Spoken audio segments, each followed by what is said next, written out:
ქართული ღვინის ექსპორტი გასული 2 თვის განმავლობაში თითქმის 9%-ით გაიზარდა, ხოლო კონიაკის ექსპორტი 70%-ით. ამის შესახებ სოფლის მეურნეობის მინისტრის მოადგილემ განაცხადა. ქართული ალკოჰოლური სასმელი გასაყიდად ძირითადად პოლონეთში, ლიტვაში, ჩინეთში, კანადასა და შეერთებულ შტატებში გადის.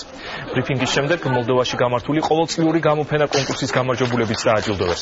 ალკოჰოლური სასმელების მწარმოებელმა ქართულმა კომპანიებმა 3 ოქროს და 5 ვერცხლის медали დაიმსახურეს.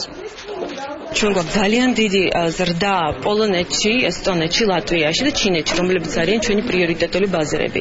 აგრეთვე მინდა მოგახსენოთ, ჩვენმა კომპანიებმა მიიღეს 2 საერთაშორისო კონკურსში მონაწილეობა და ორივე კონკურსში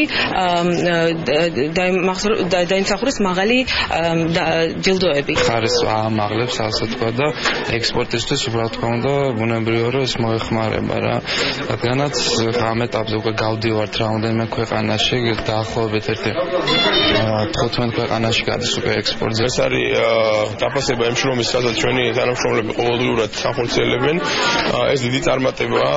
ეს არ არის პირველი ჯილდო, რომელიც ჩვენი კომპანიის მიერ ნაწარმოებმა პროდუქტმა მიიღო და რა თქმა უნდა, ასეთი ჯილდოები ხელს უწყობს სამომავლოდ როგორც კომპანიის, ასევე მისი წარმოებული პროდუქციის პოპულარიზაციას. მთავარი პროკურატურის